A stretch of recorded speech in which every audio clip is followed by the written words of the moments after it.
κατά Ιωάννη Ευαγγέλιο, σελίδα 9.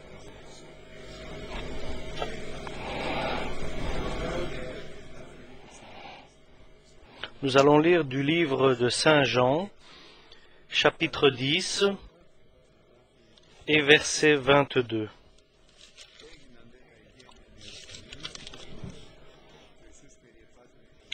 On célébrait à Jérusalem la fête de la dédicace. C'était l'hiver, et Jésus se promenait dans le temple, sous le portique de Salomon.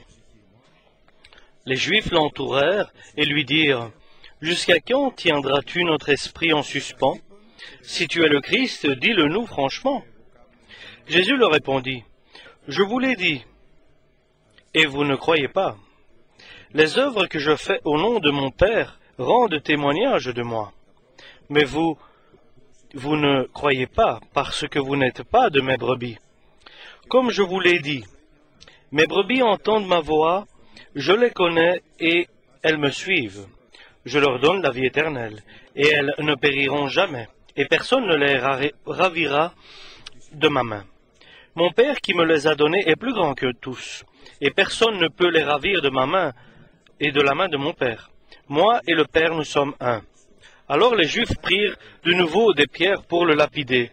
Jésus leur dit: « Je vous ai fait voir plusieurs bonnes œuvres venant de mon Père. Pour laquelle me lapidez-vous » Les Juifs lui répondirent: « Ce n'est pas pour une bonne œuvre que nous te lapidons, mais pour un blasphème, et parce que toi, qui es un homme, tu te fais Dieu. » Jésus leur répondit: « N'est-il pas écrit dans votre loi: j'ai dit, vous êtes des dieux? Si elle a appelé Dieu ceux qui la parole de Dieu a été adressée, et si l'écriture ne peut être anéantie, celui que le Père a sanctifié et envoyé dans le monde, vous lui dites: tu blasphèmes? Et cela parce que j'ai dit: je suis fils de Dieu? Si je ne fais pas les œuvres de mon Père, ne me croyez pas, mais si je les fais quand même, vous ne me croirez pas. Croyez à ces œuvres, afin que vous sachiez et reconnaissiez que le Père est en moi et que je suis dans le Père. » Là-dessus, ils cherchèrent encore à le saisir, mais il s'échappa de leurs mains. Jésus s'en alla de nouveau au-delà du Jourdain, dans le lieu où Jean avait d'abord baptisé, et il y demeura. Beaucoup de gens vinrent à lui, et ils disaient: « Jean n'a fait aucun miracle, mais vous, tout ce que Jean a dit de cet homme est vrai. » Et dans ce lieu-là, plusieurs crurent en lui. C'est-à-dire, nous devons croire que Jésus-Christ est le Fils de Dieu, et celui qui a été envoyé par Dieu pour le salut des hommes. C'est celui que Dieu a envoyé, son Fils unique, pour qu'il meure sur la croix de Golgotha, et avec son sang, nous puissions être purifiés de tout péché. Et deuxièmement, et de croire en ces paroles, que toutes ces paroles sont vraies, et que l'Évangile est la vérité, la totale vérité. Et au-dessus de là, Paul nous certifie que l'Évangile de Jésus-Christ est la puissance de chaque croyant qui le permet d'être sauvé. Beaucoup de personnes adorent et se prosternent devant le Seigneur, sont en adoration devant le Seigneur, et beaucoup de personnes confessent le nom du Seigneur et glorifient le nom du Seigneur, et encore, beaucoup de personnes prêchent, annoncent la bonne parole de Dieu. Et tout cela reflète la bonne nouvelle, et c'est une caractéristique des hommes que Jésus-Christ est leur Seigneur et leur Maître. Et la réponse est non. Et nous allons voir les caractéristiques de ces personnes qui disent que le Seigneur est leur Seigneur. Donc il y avait une dédicace à Jérusalem, c'était l'hiver, et le Christ marchait, se promenait dans le temple sous la portique de Salomon. Donc Hérode, chaque année, il y avait je pourrais dire, l'anniversaire de la création du temple. Et dans cet anniversaire de la création du temple, de la construction du temple, tous les Juifs se rassemblaient pour une fête, pour célébrer donc cet anniversaire de la construction du temple. C'était une grande joie pour tout le peuple, parce que le temple avait été détruit et ils ont trouvé grâce devant Dieu, et Dieu a permis que le temple soit reconstruit dans le temps d'Hérode, et que le Christ se promenait donc dans le temple. Et bien sûr, nous savons que le temple de Jérusalem maintenant est détruit, et nous savons qu'il va être reconstruit. Et bien sûr, le peuple d'Israël, à cette période maintenant que nous traversons, que nous passons, est dans une tristesse énorme, parce que le temple qui est à Jérusalem n'existe plus. Il a été détruit. Et ils vont le reconstruire dans un temps très rapide, un temps assez petit. Et leur espérance est que le temple soit reconstruit. Et la parole de Dieu nous certifie que ce temple va être reconstruit. Et nous savons que l'Antichrist va entrer dans ce temple. Et dans ce temple que les Juifs vont construire, va entrer à l'intérieur l'Antichrist, c'est-à-dire cette personne qui va se faire passer pour Dieu, et bien sûr, nous savons, il va prendre la place du Messie, il dira qu'il est le Messie, et l'Antichrist, il va se poser comme celui que les Israéliens attendent. Donc ici, nous voyons que Jésus, pendant qu'il se promenait, il y a eu beaucoup de Juifs qui l'entourèrent et lui dirent, avec sincérité, et lui dirent, « Jusqu'à quand tiendras-tu notre esprit en suspens, en interrogation, et avec beaucoup d'inconnus ?» Et donc, pendant qu'ils étaient en train de faire l'anniversaire, ils attendaient bien sûr le Messie pendant qu'ils faisaient cet anniversaire-là. Et les Écritures disaient que le Messie va libérer le peuple. Mais bien sûr, ils n'avaient pas compris que c'était de leur péché que le Messie va les libérer. Eux, ils pensaient que le Messie allait les libérer des Romains, donc de ceux qui étaient là. Et ils dirent, « Jusqu'à quand gardes-tu notre esprit dans le doute? Qui est ce Messie qui va nous libérer de ces liens, de ceux qui sont venus ici et qui nous ont soumis, nous avons été soumis à leur autorité ?» Et nous savons que un peu avant, Jésus s'est adressé à ses disciples et a demandé, « Qui pensez-vous que je suis, moi, le Fils de Dieu ?» Et certains disaient, Qui pensez-vous que je suis, moi, le Fils de l'homme ?» Certains disent que tu es le prophète. Et bien sûr, ils étaient dans l'attente, ils attendaient le Messie pour qu'il soit libéré, et ils étaient dans l'agonie, dans l'impatience. Et l'homme, bien sûr, dans ces attentes de savoir si Jésus est le Christ ou pas, ce n'est pas de son ressort, c'est Dieu qui va lui révéler son propre Fils. Et tout le christianisme est une religion de révélation, c'est-à-dire même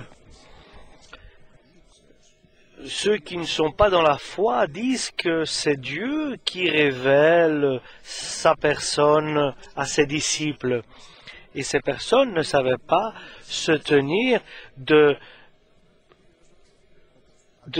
ce qui se passait. Et Jésus répond en vérité et avec sincérité, et il révèle les choses comme ils sont exactement. Et il dit, je vous ai dit que moi je suis le Messie, mais vous ne me croyez pas. Il fallait quand même, par ce que les œuvres que j'ai accomplies au nom de mon Père, il fallait que ces œuvres-là vous révèlent et vous certifient que je suis le Messie. Et là, le Seigneur vient faire une révélation. Il dit, vous ne croyez pas, vous savez pourquoi? Parce que vous n'êtes pas de mes brebis. Vous n'êtes pas à moi. Et là-dessus, nous allons rester. Selon que je vous ai dit que je suis le pasteur et mes brebis à moi m'écoutent, entendent ma voix, je les connais, ils comprennent ma voix, moi je les connais personnellement, et eux me connaissent aussi, et ils me suivent. Et ça, c'est la caractéristique des brebis de Jésus-Christ. Parce qu'il y a d'autres brebis qui ne sont pas des agneaux de Jésus-Christ, des brebis de Jésus-Christ. Ce sont des Juifs. Il y a certains Juifs qui approchent Jésus, qui viennent et qui prient et qui confessent Jésus-Christ et qui, son adoration, ils le vénèrent, mais ce n'est pas ce qu'ils font, ce n'est pas... Nous savons que dans les Écritures, il y a un endroit où il est marqué, un passage où il y avait 10 vierges. Toutes les 10 attendaient le Seigneur. Ils étaient toutes les 10 vierges.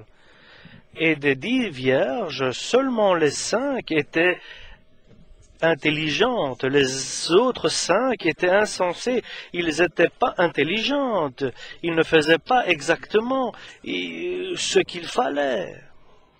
Et ces 5 vierges qui n'avaient pas pris de l'huile avec eux n'étaient pas des brebis de Jésus.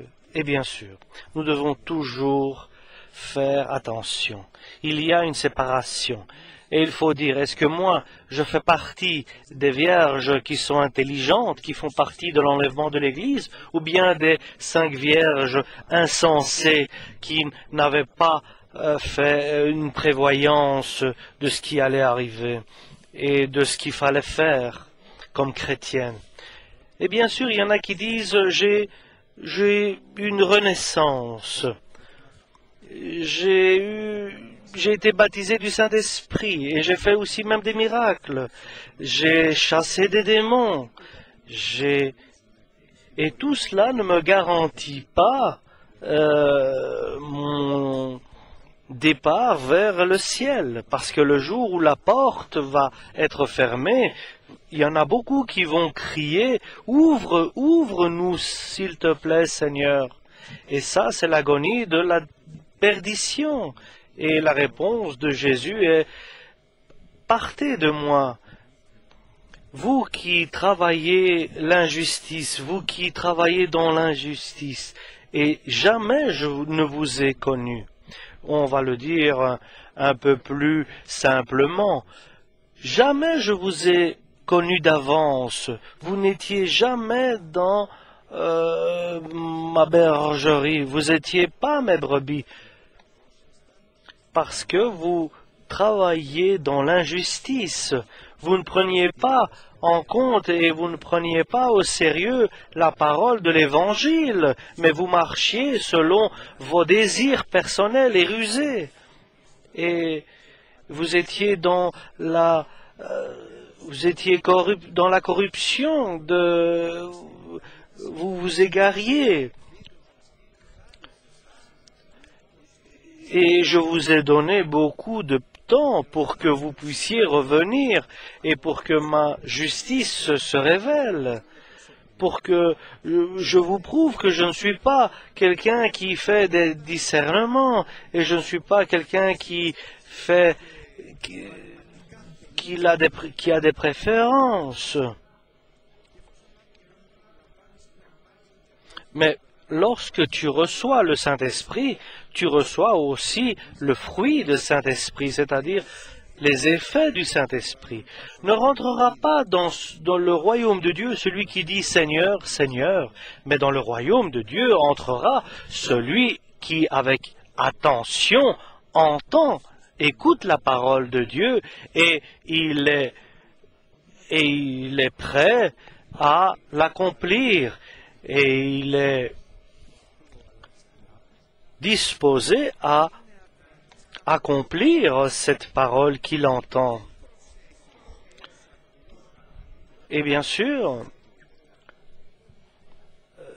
l'homme qui va vers la perdition ne prend pas en considération ce qu'il écoute et ne met pas en pratique ce qu'il entend. Et bien sûr, ici, nous devons dire que l'homme qui veut être sauvé, c'est celui qui met exactement en pratique ce qu'il écoute.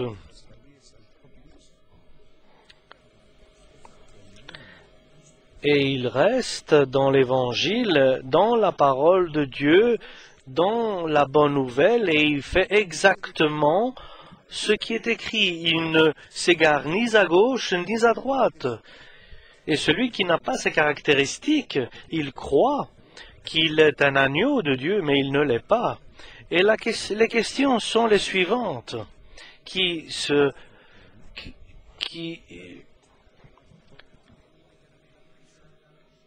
les questions qui arrivent, ce sont est-ce que je suis prêt pour l'enlèvement de l'Église? Et nous voulons savoir qu'est-ce qui arrive à ceux qui sont vraiment des agneaux et des brebis de Jésus-Christ. Et seulement dans l'Église de Jésus-Christ, il y a le bon pasteur. Les hommes de Dieu ne sont pas comme ça errants. Ils ne sont pas seuls, mais ils sont dans l'Église. Ils ont un maître. Ils ne sont pas comme ça sans maître.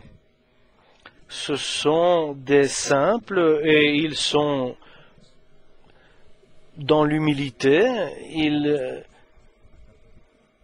Et ils savent que sans le Christ, ils ne savent rien accomplir et ils ont besoin de l'aide du Christ. Comme résultat, ils entendent avec attention ces paroles et ils comprennent. C'est-à-dire, je vais le dire plus simplement, ils ont une révélation.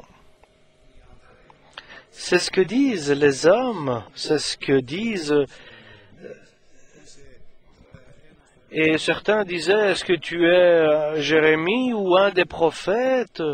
Et le Christ disait, ça ne m'intéresse pas ce qu'ils disent. Mais le Christ demandait à ses disciples, que dites-vous que je suis moi, le Fils de l'homme? Que pensez-vous de moi? Et nous remercions Dieu que l'apôtre Pierre, avec beaucoup d'assurance, il se lève et il dit, toi tu es le Christ, le Fils du Dieu vivant. Et avec assurance, le Christ lui a répondu, ce que là tu viens de répondre, cela ne t'a pas été révélé par ta chair ou par ton intelligence, mais par mon Père qui est dans les cieux célestes. Et Jésus-Christ, qui est... Et là, bien sûr, l'important, c'est qu'il y a une révélation qui a été faite. Donc, nous voyons que c'est la révélation. Et Jésus a reconnu cela en disant, c'est mon Père qui t'a révélé ce secret dont je suis le Fils de l'homme, le Messie. Donc, c'est une révélation. Et Dieu leur a donné une vision juste. Ils ne viennent pas en contradiction avec la parole. Et je viens en révélation, je ne viens pas en contradiction avec la parole de Dieu, je ne viens pas en contradiction avec mes frères, parce que nous avons tous un Saint-Esprit.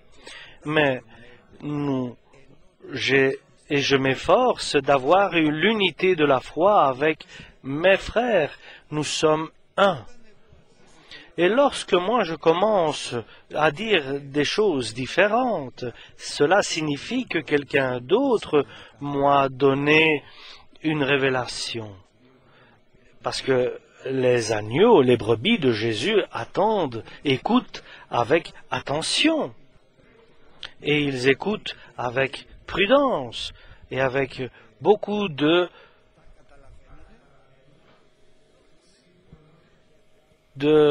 d'attention.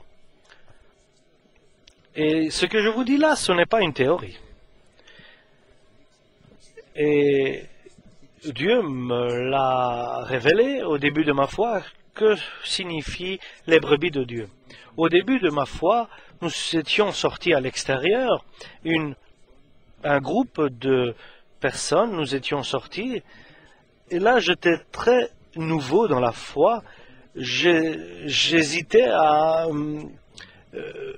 me ajouter avec le groupe, à aller avec le groupe, et je me suis assis un peu plus loin du groupe et j'écoutais et je regardais.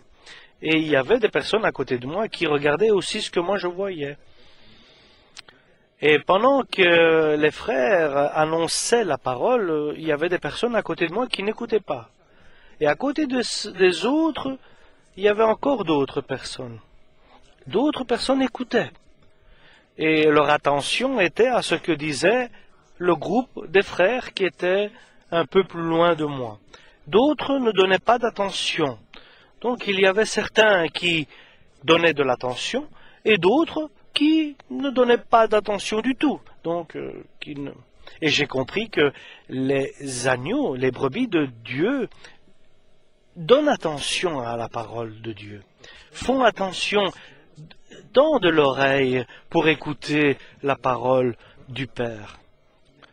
Mais les brebis qui sont d'une autre bergerie, qui ne font pas partie de Jésus, cette parole ne viendra jamais dans leur cœur. Et la caractéristique est qu'ils peuvent écouter avec attention les brebis de Jésus-Christ, parce que l'Écriture nous dit que à Lydie, lorsque Paul annonçait la parole là-bas en Lydie, Dieu a ouvert l'esprit de Lydie pour qu'elle puisse comprendre les paroles de Paul. Et sans le Christ, nous ne pouvons rien faire. Seulement lorsque le Christ peut ouvrir le cœur de l'homme qui désire, alors l'homme peut comprendre les paroles de Dieu. Et vous avez, je pense, souvent fait attention. Il y a certaines personnes qui sont là pendant qu'ils écoutent la parole, ils s'endorment. Ils ne peuvent pas écouter. Et la question est la suivante. Pour chacun personnellement, d'abord, est-ce que je peux écouter la parole avec attention ou bien j'abandonne ou bien je suis écœuré de cette parole ou bien la parole ne m'intéresse pas. Ça, c'est la caractéristique principale. Et la deuxième, est-ce que tu comprends ce que tu écoutes ou bien tu écoutes et tu comprends autre chose de ce que tu devrais, ou bien tu écoutes et tu dis autre chose de ce qui a été dit. Et comment vais-je comprendre si je comprends et si j'ai bien suivi la parole? Nous avons tous des oreilles, nous écoutons tous la même parole. Si sur certaines paroles font effet différent, font des effets différents, mais nous faisons tous attention à la parole. Et troisièmement, qui est aussi une caractéristique importante, est-ce que tu es prédisposé? Est-ce que tu es prédisposé? Tu es désireux de suivre le Seigneur?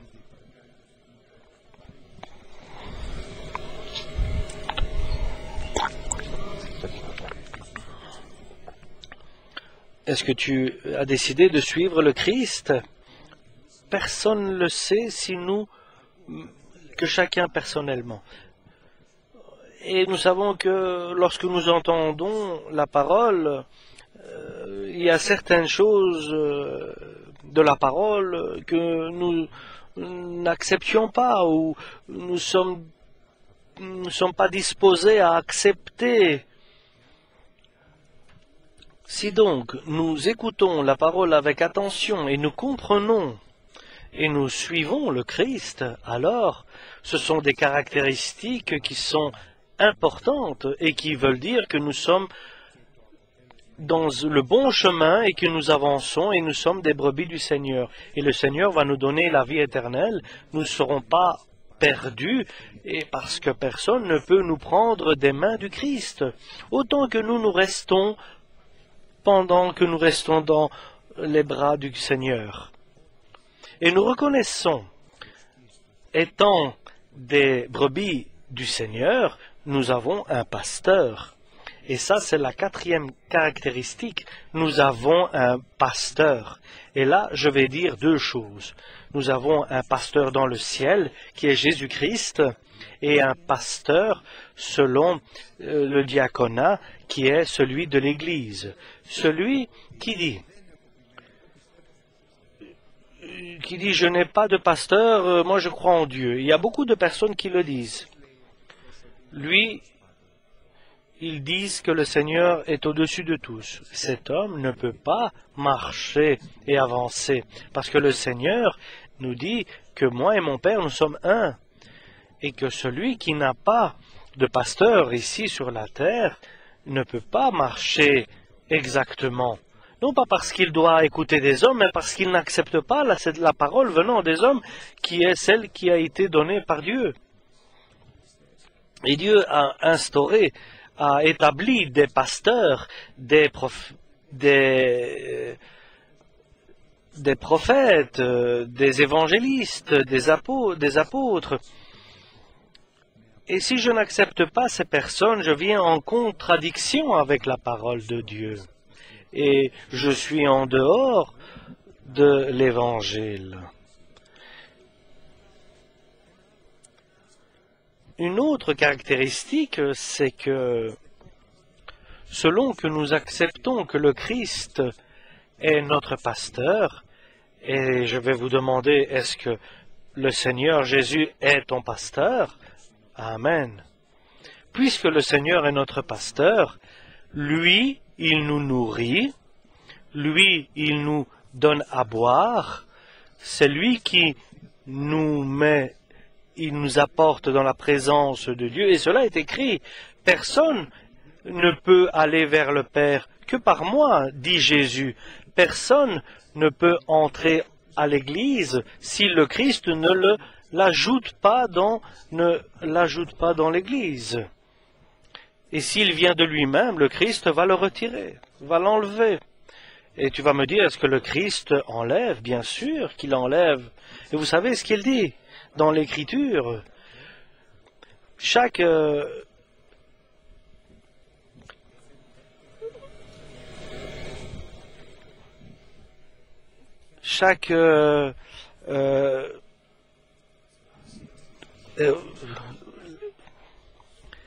là où il y a le raisin, donc chaque qui apporte beaucoup de raisin, je le garde, je fais attention à lui, mais chaque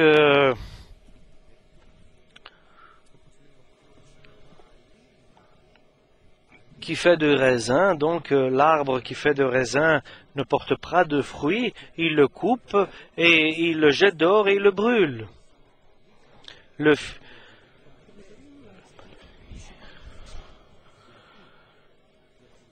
La vigne qui porte du fruit, il la garde, et la vigne qui ne porte pas de fruit, il la coupe et la jette dans le feu.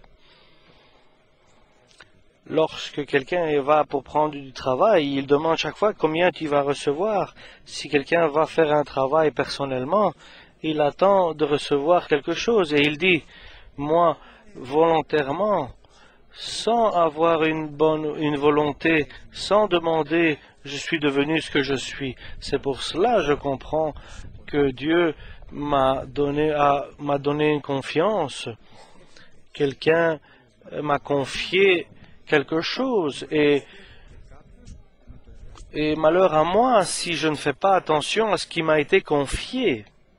Et surtout, personne va abîmer ma fierté pour l'Évangile si que je le fais sans être payé. Et je voudrais faire ce ministère sans recevoir, sans être payé. Être un serviteur du Christ par la volonté de Dieu. Parce qu'on est tous des serviteurs de l'Église et serviteurs de l'Évangile, serviteurs de nos frères. Mais qui es-tu, apôtre Paul? Est-ce que tu n'es pas ce que nous sommes dans l'étonnement? Oui, il disait, je suis un serviteur. Et il continue. Et si je fais toute la volonté de Dieu, toutes les volontés de Dieu, je considérerai toujours que je suis un serviteur inutile. Et la dernière caractéristique est la suivante, que les brebis du Seigneur suivent, comprennent, reconnaissent leur pasteur, et ils confessent que le Seigneur est que Jésus est leur Seigneur et leur Maître et leur pasteur. Et ils sont assurés d'avoir la vie éternelle. Et nous allons voir aussi quelque chose, ce que dit David par le Saint-Esprit.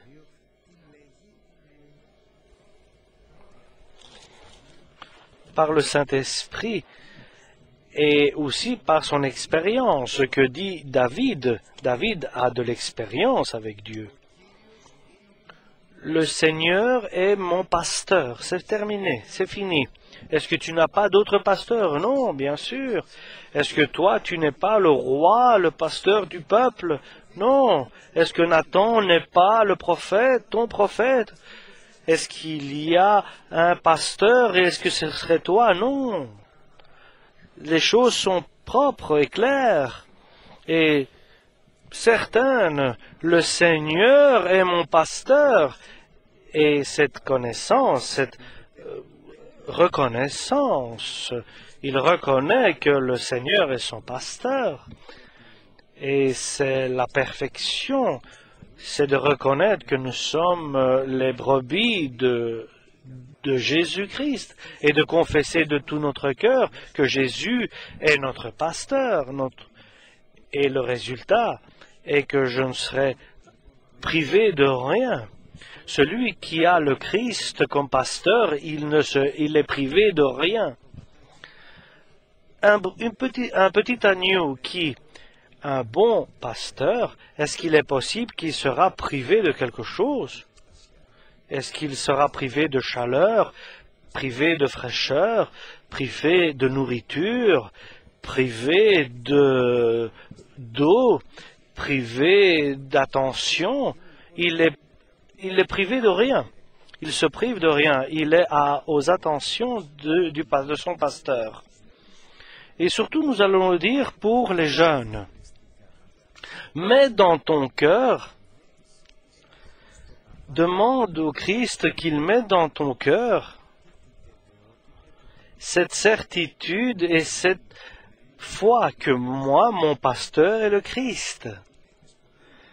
Les femmes, qu'ils disent jamais que moi, je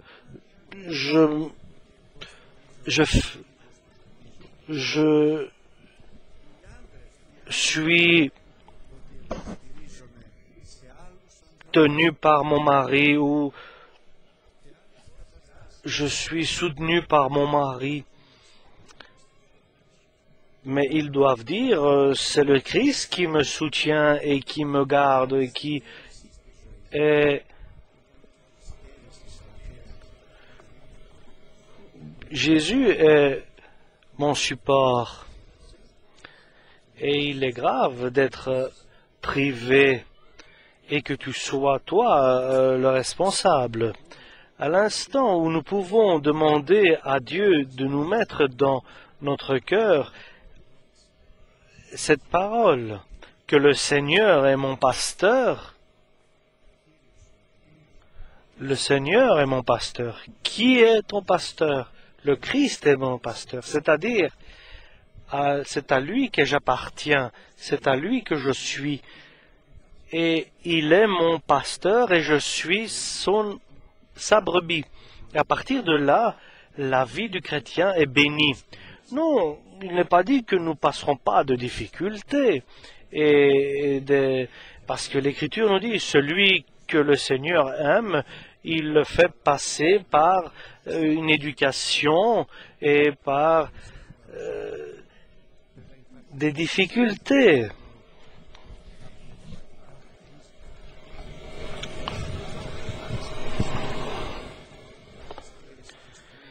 Il n'y aura pas, pour ceux qui sont au Christ, ils ne manqueront pas de nourriture. Et je n'ai pas vu un qui est à Dieu, qui est en manque de donner à son enfant ce qu'il a besoin. Et nous savons que de lui nous espérons, vers lui nous allons, vers lui nous attendons de recevoir, et lui il nous donne. Gloire au Seigneur. Le Seigneur est mon pasteur. C'est très sérieux, il n'y a pas de personne dans le monde qui a la possibilité en vérité de dire « je ne serai privé de rien ». Qui peut dire cela que je serai privé de rien? Je ne parle pas des choses en termes économiques. Je ne vais pas me priver de l'amour de mes petits-enfants. Je ne vais pas me priver de l'amour de mes frères. Je vais être en manque de rien. Et vous savez ce que veut dire être en manque de rien. Et que fait Dieu pour que nous soyons en manque de rien? Il nous guide vers des pâturages qui sont bien remplis, bien garnis. Et tu auras aujourd'hui et demain et après-demain et toute ta vie. Pourquoi? Parce que dans des pâturages abondants, le Seigneur nous guide et nous apporte, si nous sommes vraiment ses brebis. Et dans des eaux paisibles, il me soulage. Et l'eau n'est pas partout. L'eau, tu ne le trouves pas n'importe où. Et là, bien sûr, dans la terre d'Israël, à cette époque-là, c'était très difficile de trouver de l'eau. Et maintenant encore, le problème de la région est que nous disent mais dans des eaux paisibles, tu me guides et tu m'apportes. Tu ne mangeras pas avec agonie ta nourriture et tu ne te désaltéreras pas avec agonie.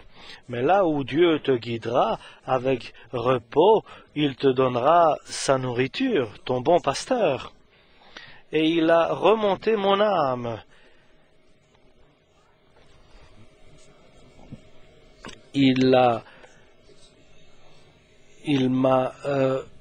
mis mon âme, il m'a remonté mon âme, il m'a redonné ma force, il m'a redonné ma relation avec Dieu. Et je ne sais pas si vous avez vécu des moments, des instants, des moments où ton âme est dans la difficulté, où tu es arrivé dans un désespérance, et dire je ne veux plus vivre, une désespérance, et pas pour rigoler, mais en vérité, et que cela est une certitude dans ton cœur, en disant je ne veux plus de cette vie-là. Et l'Écriture nous dit, que dit David? Que dit la parole de Dieu? Pas que tu passeras des moments difficiles, mais si tu passes, Dieu va te relever. Dieu va te ressaisir. Il va te relever, va te redresser si tu traverses des moments comme ça. Un petit enfant peut tomber et il commence à avoir peur parce que son père l'a grondé, ou une femme peut être dans la crainte si son mari la maltraite, et dans l'église, parce que tes frères ne s'occupent pas de toi, et tu penses peut-être que personne ne t'aime, personne ne s'occupe de toi. Ce n'est pas vrai. Peut-être que tu le ressens ainsi, mais alors, si le Seigneur est ton pasteur, c'est le Seigneur qui va te relever, c'est le Seigneur qui va te redonner de la vie. Il a la manière, et pas seulement avec des paroles, mais avec des actes. Il renouvelle toutes choses. Il te baptise par le Saint-Esprit, et il y a l'esprit du doute et de l'hésitation qui s'en va. Et il relève notre âme, et il rejette notre tristesse. Et notre tristesse peut venir par notre déception. Et il s'enferme et personne ne peut l'aider. Et seulement le Christ peut l'aider, peut le sortir. Il a relevé mon âme, il m'a guidé par des chemins de justice. Et tu sais ce que veut dire une impasse? Que veut dire? Cela veut dire, que va-t-il se passer maintenant? Comment vais-je réussir? Comment vais-je faire maintenant? Ce n'est pas important qui est le responsable, peut-être toi, moi, peut-être quelqu'un d'autre, et qui nous a fait perdre notre sens de l'orientation, peut-être notre propre cœur. Notre cœur, nous savons, qui est notre cœur qui nous dirige au contraire de ce que le désire le Seigneur. Mais qui que ce soit qui soit le responsable, et le Seigneur va nous faire passer par des chemins, par des sentiers de justice. Et je me souviens, je disais que un petit mensonge va me libérer. Non, un petit mensonge ne te libère pas. Pour me libérer, je vais me fâcher, je vais me mettre en colère avec eux. Et cela, bien sûr, ne marche pas. Oui, je vais être rusé et je vais réussir à les duper. Non, mais le Seigneur va te faire marcher par des sentiers de justice. C'est par ces sentiers où il y a la totale liberté. Et surtout, et c'est ce qui est prodigieux et merveilleux, c'est que pas par tes capacités ou par ta foi, mais par son nom. Et son nom est le bon pasteur. Parce qu'il est bon pasteur et qu'il te guide par des sentiers de justice dans la liberté, par les impasses et les chemins sans issue où tu t'es engagé. Et souvent l'homme s'engage dans des voies sans issue, à cause d'un péché, lequel entraîne un autre péché, lequel entraîne un deuxième et un troisième et un quatrième péché, et c'est terminé pour l'homme. Il est lié, il est attaché, à gauche il ne peut pas, à droite il ne peut pas, en face il ne peut pas, derrière lui il est bloqué. Et là nous constatons, si c'est son propre péché, si c'est la propre péché de l'homme, mais si c'est le péché des autres, si c'est le péché de ton mari ou de ta femme, de tes parents, et que c'est péché des autres, et que les péchés d'autres personnes qui t'ont égaré,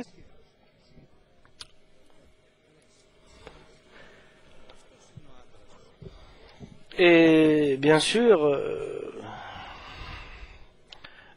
il y a des personnes qui pensent qu'ils sont sur le bon chemin, mais ils constatent qu'ils sont sur des voies sans issue. Ils seront seulement sauvés si dans leur cœur, ils sont persuadés qu'ils ont dans leur âme, qu'ils soient persuadés par le Saint-Esprit que moi j'ai un pasteur, le Christ, je n'ai pas d'autre pasteur, c'est lui qui est mon pasteur.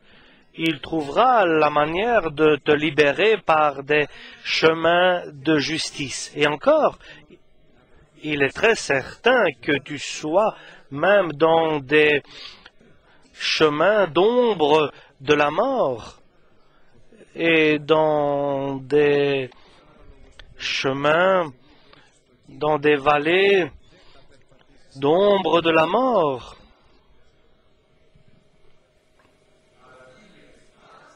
Et si tu dois marcher dans des chemins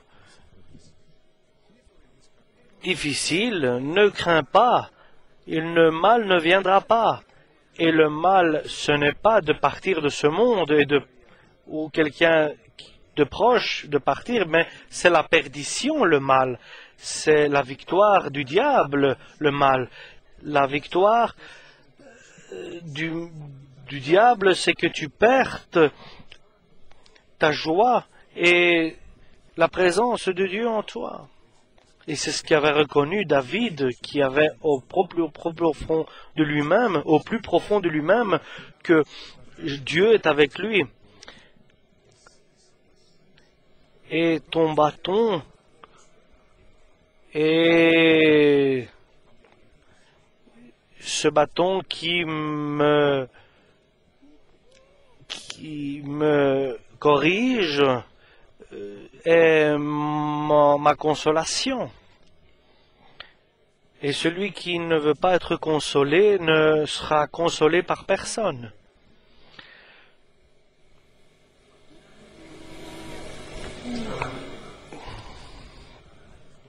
Mais si moi je suis inconsolable, personne ne peut me consoler. Peut-être chez vous, peut-être que cela paraît à vous que je sois sans consolation ou habituel. Cela n'a pas d'importance, petit ou grand. Important, c'est que l'homme, celui qui ne peut pas être consolé que par le bon pasteur et la parole de Dieu. Seulement cette parole peut consoler la personne. Bénis la parole de Dieu et le Père éternel qui nous console de toute consolation. C'est lui qui nous console. Et il nous console par son bâton et son bâton de correction. Et celui qui est persuadé dans son cœur que le Christ est son pasteur, il a la victoire, parce qu'il fait que nous soyons victorieux par Jésus-Christ. Tu as préparé devant mes ennemis une table. Si le Seigneur est ton pasteur et tu le crois, et lorsque tu le crois, c'est la vérité, alors le diable tremble. Il ne peut pas t'approcher, il ne peut pas te toucher. Il ne peut rien faire. Et enfin, tu as couvert ma tête d'huile. Une personne remplie du Saint-Esprit et de l'amour de Dieu, et nous savons que l'amour de Dieu est versé dans notre cœur par le Saint-Esprit, quelqu'un qui aime Dieu, et non seulement il aime Dieu, mais il s'offre, il se sacrifie à Dieu, il aime selon que Dieu nous a aimés. Comme nous a dit Dieu, aimez-vous les uns les autres comme Jésus nous a aimés. Cet amour-là, le Dieu voudrait que nous soyons dans cet amour-là. Et cet amour n'est pas un amour humain, d'être humain, mais un amour divin. Et que le Seigneur remplit de sa présence notre cœur. Tu ne peux pas aimer ton prochain comme toi-même seulement par la force du Saint-Esprit. Tu ne peux pas aimer ton ennemi celui qui te fait du mal, celui qui dit du mal de toi, si Dieu ne remplit pas par son Saint-Esprit ton cœur, tu ne peux pas aimer ton frère comme le Christ a aimé si le Christ ne remplit pas et inonde ton cœur avec amour et gloire à Dieu. Et enfin, la certitude. Une certitude qui est créée dans l'homme unique, lorsqu'il considère par révélation que Jésus-Christ est son pasteur. Il est certain, la grâce et la bonté vont toujours me suivre dans le restant de ma vie. Et cela, bien sûr, est terrible. Je vous dis, est-ce que nous avons cette certitude? On peut dire avec certitude, comme David, par exemple, avec assurance. Est-ce que nous allons dire que nous sommes en manque? Mais qu'il est bon de dire, encore mieux de dire à vous tous avec assurance, certainement, la grâce et la bonté vont me suivre tous les jours de ma vie et je vais demeurer dans la demeure du Seigneur avec beaucoup de jours. Il est certain que je ne partirai pas avec l'Église. Je ne partirai pas de l'Église. Et bien sûr, nous savons que notre âme est toujours en danger. Mais le Seigneur est mon pasteur et je serai privé de rien. Et c'est ce que Jésus disait aux Juifs. Et vous savez quelle était la réponse? Ils ont pris des pierres pour le lapider. Combien je suis triste en lisant cela. Combien, par exemple, ton frère pourrait te dire, ton ami ou le Christ te dit des paroles comme cela, et toi tu te mets en colère, tu te fâches, et que ton cœur se remplit de haine. Et bien sûr, là, ne me dites pas que cette personne-là est une personne de la bergerie de Dieu. Si aujourd'hui tu entends la parole de Dieu, n'endurcis pas ton cœur.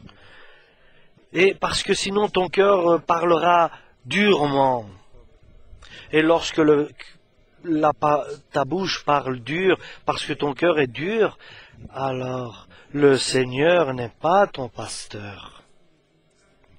Au moins, à cet instant-là, si tu te repens en disant, le Seigneur, donne-moi un cœur doux, un cœur docile, un cœur qui puisse pardonner, qui puisse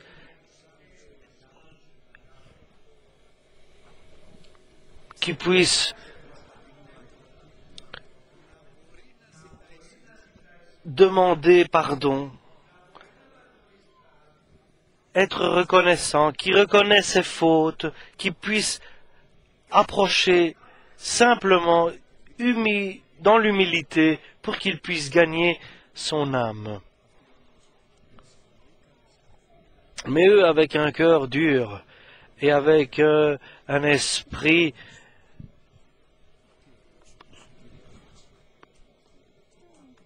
supérieur, prétentieux. Et le Seigneur pouvait dire, je peux vous envoyer 2 éclairs.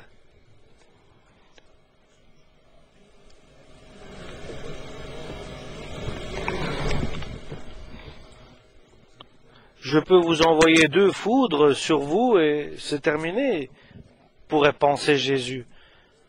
Mais non, avec amour, il leur parle. Crains la dureté de Dieu.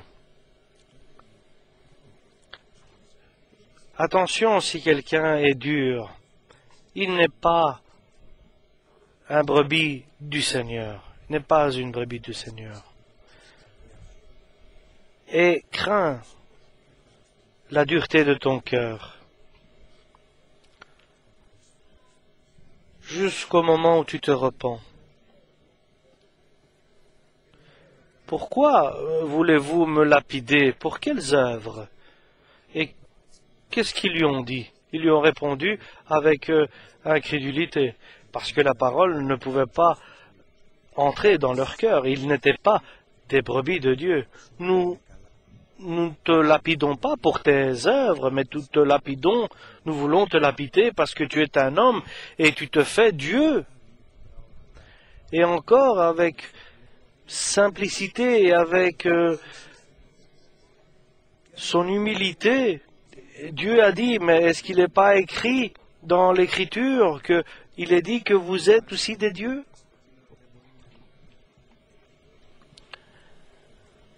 Il est dit que ce qui est écrit ne peut pas être transgressé.